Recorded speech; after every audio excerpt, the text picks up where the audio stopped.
Financial planning ఎలా చేసుకోవాలి, ఎక్కడ డబ్బుల్ని ఇన్వెస్ట్ చేస్తే మంచి రిటర్న్స్ వస్తాయి, మ్యూచువల్ ఫండ్స్ పై వెబినార్ ఈ నెల 19-20న. Hi guys, welcome to I dream. నేను మీ చాణక్య. చాలామంది 5,000 ఇన్వెస్ట్ చేసుకుంటూ ఉంటే అలా చేసుకునే కొద్దీ మనమైతే కోటీశ్వర్లు అయిపోవచ్చు అని చెప్పేసి బోల్డ్ అన్ని వీడియోస్ చేస్తుంటాం. కానీ అలా చేసుకుంటూ వెళ్ళిపోతే ఇప్పటికల్లే చాలామంది పెద్ద కోటీశ్వర్లు అయిపోయి ఉండాలి కదా. కానీ ఎక్కడ వాళ్ళు మిస్టేక్ చేస్తూ ఉన్నారు, ఎలాంటి మిస్టేక్స్ ద్వారా వాళ్ళు అనుకున్న గోల్ని రీచ్ కాలేకపోతున్నారు, ఎలాంటి మిస్టేక్స్ చేయకూడదా అనే దాని గురించి కూడా ఈరోజు మనతో పాటు మాట్లాడడానికి మరి పర్సనల్ ఫైనాన్షియల్ అడ్వైజర్ విజయ్ కర్ణం గారు మనతో పాటు ఉన్నారు. ఆయన IRDA అండ్ AMFI యొక్క రిజిస్టర్డ్ అనమాట. సో ఇలాంటి వాటికి పర్ఫెక్ట్ సొల్యూషన్స్ అనేది కూడా చెప్తారు. మరి ఆయన అడిగి తెలుసుకున్నాం. Hi sir. హలో అండి. సార్, మరి వీడియోస్ బోల్డ్ అని చూస్తున్నాం మన యూట్యూబ్లో కానీ సోషల్ మీడియాలో కానీ.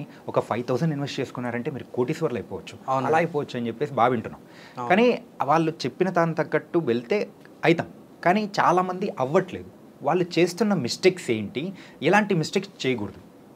షూర్ అండి. ఇది థియరిటికల్ అండి. ఇప్పుడు 5,000 మన లాస్ట్ వీడియోస్లో కానీ చాలామంది వీడియోస్లో కానీ 3,000, 5,000 రూపీస్ SIPs కానీ 10,000 రూపీస్ SIPస్తోని 1 crore కానీ 10 crores కానీ సంపాదించవచ్చు అని చెప్పిన ఇది థియరిటికల్ ఆన్ పేపర్. ప్రాక్టికల్గా వచ్చేసరికి ప్రతి ఇన్వెస్టర్ ఎమోషనల్ అవుతారు first thing. Second thing psychological factors వస్తాయి. సో మనం వీటన్నిటిని అవాయిడ్ చేయాలి అంటే ఇంకా ఏమేమి ఉంటే నేను ఇంకా డీటెయిల్గా చెప్తాను. కానీ వీటన్నిటిని అవాయిడ్ చేయాలి అనుకుంటే మనకి ఫస్ట్ థింగ్ డిసిప్లిన్ ఉండాలి, ఫినాన్షియల్ డిసిప్లిన్ అని ఉండాలి. ఇన్ కేస్ లేదు అనుకుంటే మనం ఎట్లా దాన్ని ఓవర్కమ్ కావాలనేది మనం డిస్కస్ చేద్దాం. ఫస్ట్ థింగ్ ఏంటి అంటే కన్ఫర్మేషన్ బయాస్ అని అంటారు. అంటే ఇప్పుడు సపోజ్ మనం ఏదైనా ఒక ఫండ్లో ఇన్వెస్ట్ చేస్తాం, 5,000 ఇన్వెస్ట్ చేసుకుంటే వెళ్ళాం, మనం అది ఫండ్ కరెక్ట్ అని అనుకుంటాం. అంటే ఖచ్చితంగా మనం దీంతోనే అంత అమౌంట్ వస్తుంది అని అనుకుంటాం. కానీ దాన్ని ఎట్లా వెరిఫై చేయాలనేది ఎవరికి ఐడియా ఉండదు. సో లాంగ్ టర్మ్లో ఎవ్రీ 2 yearsకి, ఎవ్రీ 1 yearకి, లేకపోతే ఎవ్రీ 3 yearsకి ఒకసారి దాన్ని రీబ్యాలెన్స్ చేసుకోవడం కానీ, ఫండ్ పర్ఫార్మెన్స్ ఎలా అవుతుంది, వేరే ఫండ్స్ ఎలా వర్క్ అవుతున్నాయి అనేది ఎవరు చూసుకోరు. సో అక్కడ ఒక మిస్టేక్ చేయడం అనమాట, అది ఫస్ట్ మిస్టేక్. సెకండ్ థింగ్ వచ్చేసి హర్డ్ మెంటాలిటీ అంటాం. సో ఇప్పుడు సపోజ్ మీరు ఉన్నారు, నేను ఉన్నాను, ఇద్దరికి సేమ్ ఫండ్ అనేది సజెస్ట్ చేయొద్దు అనమాట. యాజ్ అన్ అడ్వైజర్ మేము సజెస్ట్ చేయొద్దు, మీరు కూడా అలా పిక్ చేసుకోవద్దు. ఎందుకు అంటే మీకు 5 yearsలో ఒక రిక్వైర్మెంట్ రావచ్చు, నాకు 2 yearsలోనే ఒక రిక్వైర్మెంట్ రావచ్చు. నేను 2 years రిక్వైర్మెంట్కి ఇద్దరం సేమ్ SIPs చేసుకుని సేమ్ ఫండ్లో పెట్టామనుకోండి, మీకు 5 yearsలో అది ఎక్కువ రిటర్న్స్ వచ్చే ఛాన్సెస్ చాలా ఉంటాయి. ఎందుకంటే అది ఈక్విటీ మ్యూచువల్ ఫండ్స్ అనుకోండి. ఫర్ సపోజ్ ఈక్విటీ మ్యూచువల్ ఫండ్స్లో మీకు 5 yearsలో రిటర్న్స్ ఎక్కువ వచ్చే ఛాన్సెస్ ఉంటాయి అనమాట. అంటే రిస్క్ తగ్గిపోతుంటుంది 5 years డ్యూరేషన్ పెంచుకుంటే. కానీ నేను ఒక పర్సన్ ఏ నాలెడ్జ్ లేకుండా, మ్యూచువల్ ఫండ్ నాలెడ్జ్ లేకుండా కానీ, మార్కెట్స్ నాలెడ్జ్ లేకుండా కానీ నేను అదే 10,000 కానీ 5,000 SIPs జస్ట్ 2 yearsకి చేసేసి నాకు అసలు రిటర్న్సే రావట్లేదు అనేసి అనుకుంటుంటాం.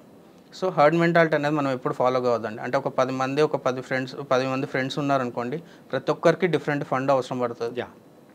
డిఫరెంట్ ఫండ్ అంటే డిఫరెంట్ టైప్ ఆఫ్ ఫండ్ అనేది ఇంకా క్లియర్గా చెప్పొచ్చు. ఎందుకంటే ఎవ్రీ ఇయర్ మార్కెట్స్ చేంజ్ అవుతుంటాయి, ఎవ్రీ ఇయర్ మీ రిక్వైర్మెంట్స్ కూడా చేంజ్ అవుతుంటాయి. ఈ రోజు మన ఫినాన్షియల్ కండిషన్, ఈ రోజు మన ఫ్యామిలీలో ఉన్న ఫినాన్షియల్ కండిషన్కి నెక్స్ట్ ఇయర్కి చేంజ్ అవుతుంది. ఈ రోజు మన మంత్లీ ఇన్కమ్ ఒక రకంగా ఉంటుంది, నెక్స్ట్ ఇయర్ పెరగవచ్చు, తగ్గొచ్చు. సో దాని ప్రకారం ఎవ్రీ 2 yearsకి ఒకసారి మీరు రీబ్యాలెన్స్ చేసుకుంటూ ఉండాలి. సో ఈ థింగ్స్ మనం కన్సిడర్ చేయాలి.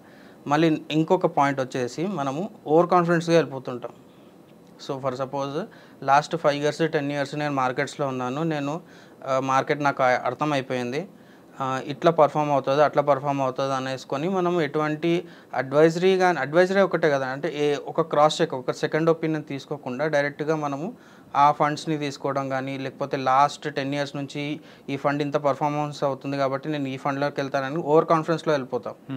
సో మీకు ఇంకొక ఎగ్జాంపుల్ చెప్పాలంటే ఏ ఫండ్ కూడా టాప్ పర్ఫార్మింగ్ ఫండ్ ప్రతి ఇయర్ సేమ్ ఉండదండి, ఎవ్రీ ఇయర్ చేంజ్ అవుతుంటుంది.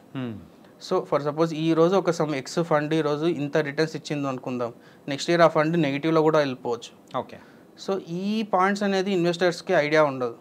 సో అడ్వైజర్స్కి ఐడియా ఉంటుంది, ఆర్ఎల్స్ ఒక 20-25 years మార్కెట్స్ మీద ఎక్స్పోజర్ ఉన్న వాళ్ళకి అర్థమవుతుంది. And as a personal financial అడ్వైజర్గా మీరైతే సో మీ దగ్గరకు వచ్చి సలహాలు అడుగుతూ ఉంటారు.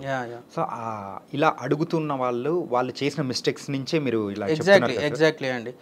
ఇప్పుడు సపోజ్ అండి ఒక పర్సన్ ఉన్నారు, వాళ్ళు ఏంటంటే ఎప్పుడు థిమాటిక్ ఫండ్స్లోనే ఇన్వెస్ట్ చేస్తారనమాట. వాళ్ళు నేను మెడికల్కి రిలేటెడ్, ఫార్మా రిలేటెడ్ ఫండ్స్లో ఇన్వెస్ట్ చేస్తాను, లేదు డిఫెన్స్ రిలేటెడ్ ఫండ్స్లో ఇన్వెస్ట్ చేస్తాను, లేదు ఇన్ఫ్రాస్ట్రక్చర్ రిలేటెడ్ ఫండ్స్లో ఇన్వెస్ట్ చేస్తానని చెప్తారు.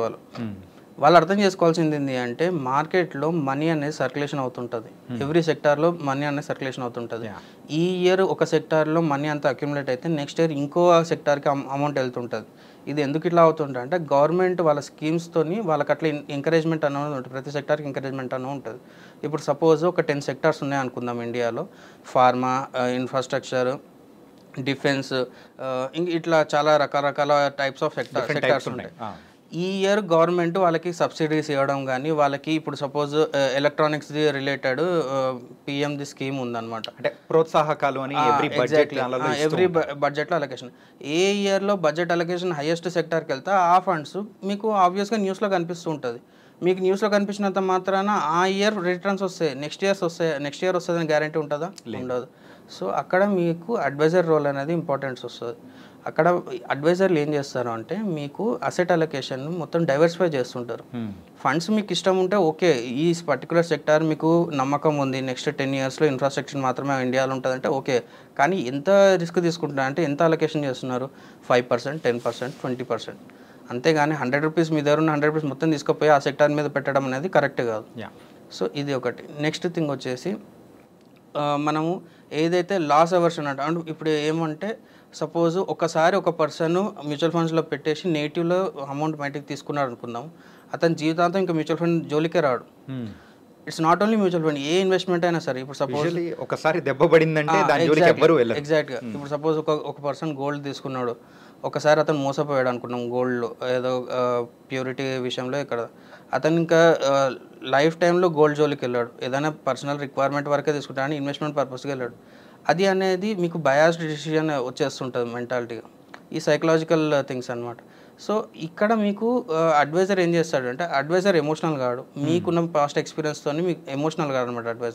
అడ్వైజర్ని లాజికల్గా ఆలోచన చేస్తాడు, లాజికల్గా మీకు అడ్వైజ్ చేయగలుగుతాడు. అతను ఏం చెప్తాడంటే, అవును మీకు గోల్డ్ నుంచి ఒక ఇష్యూ వచ్చింది, మ్యూచువల్ ఫండ్ నుంచి ఇష్యూ వచ్చింది, ఎందుకు వచ్చింది అనేది ఇన్వెస్టిగేట్ చేయగలుగుతాం. మ్యూచువల్ ఫండ్ నుంచి మీకు ఇష్యూ వచ్చిందంటే ఎందుకు వచ్చిందంటే మీరు 2 yearsలో మీరు తీసేసుకున్నారు అమౌంట్ని, 3 yearsలో తీసేసుకున్నారు, లేకపోతే రాంగ్ ఫండ్ని చూస్ చేసుకున్నారు, వరస్ట్ పర్ఫార్మెన్స్ ఫండ్ని చూస్ చేసుకున్నారు. మీరు చూస్ చేసుకున్న ఫండే మీకు మంచి రిటర్న్స్ రావాలంటే కాదు కదా. అయిపోయింది, తప్పు అయిపోయింది, వదిలిపెట్టేసి నెక్స్ట్ ఫండ్కి చూసుకోవాలి. మనం నెక్స్ట్ దగ్గర అలొకేషన్ చేసుకోవాలి. లాంగ్ టర్మ్లో మనకి పర్స్పెక్టివ్ ఉండాలి. తక్కువ టైంలోనే ఎక్కువ రిటర్న్స్ రావాలనుకుంటే మాత్రం ఇట్స్ నాట్ కరెక్ట్ అండి.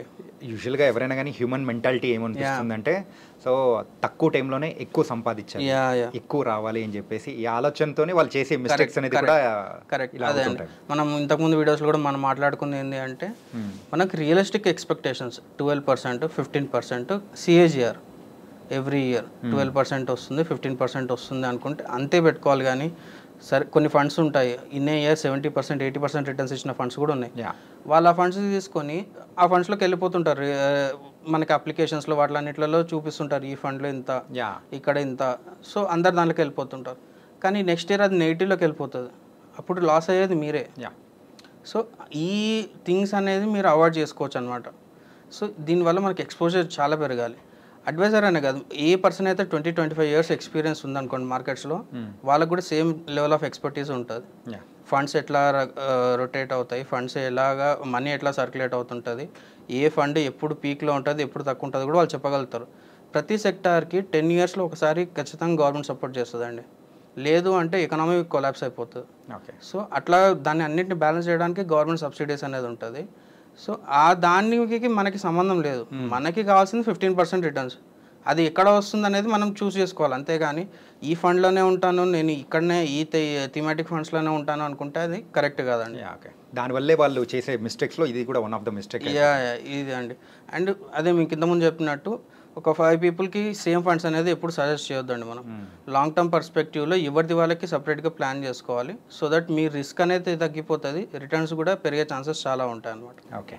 అండ్ నేను మిమ్మల్ని అడిగిన క్వశ్చన్ దాని ప్రకారం అయితే యాజ్ ఎ నార్మల్ పర్సన్గా నాకు అర్థమైంది ఏంటంటే, అడ్వైజర్ రోల్ అనేది చాలా క్రూషియల్గా ఉంటుంది, అంటే ఇంపార్టెంట్ రోల్ అనేది కూడా ఇన్వెస్ట్మెంట్స్లో ప్లే చేస్తుంది. కరెక్ట్. ఇంకొకటి ఏంటంటే ఒకటే రకంగా మనం వెళ్ళిపోకూడదు. అండ్ ప్రెసెంట్ ఇప్పుడున్న ట్రెండింగ్ ప్రకారం దానిలో మనం ఇన్వెస్ట్ చేసామంటే అది ఫ్యూచర్ ఉంటుందా లేదా అనేది కూడా మన ప్రాస్పెక్టివ్ అనేది కూడా చూసుకోవాలి. ఎగ్జాక్ట్లీ. అండ్ ఇంకోటి అండి, వీటిని చూసుకుంటే మిస్టేక్స్ అనేది ఎక్కువ చేస్తాం. ఎగ్జాక్ట్లీ అండి. ఇప్పుడు అడ్వైజర్ అంటే ఒక అవుట్ సైడర్ పర్సన్కి ఎందుకు అంత ఇంపార్టెన్స్ ఇవ్వడం అనేది అంటే, ఇప్పుడు సపోజ్ ఇది మీ ఫ్యామిలీ మెంబర్ ఉన్నారు అనుకో, మీ ఫ్యామిలీ మెంబర్ కూడా బయాస్డ్ డిసిషన్స్ ఇస్తారు. అంటే మీ ఫ్యామిలీలో జరిగేవి కూడా అతనికి ఐడియా ఉంటాయి కాబట్టి మీకు డిసిషన్ అనేది 100% లాజికల్గా రాదు, అది ఎమోషనల్ డిసిషన్గా వస్తుంది.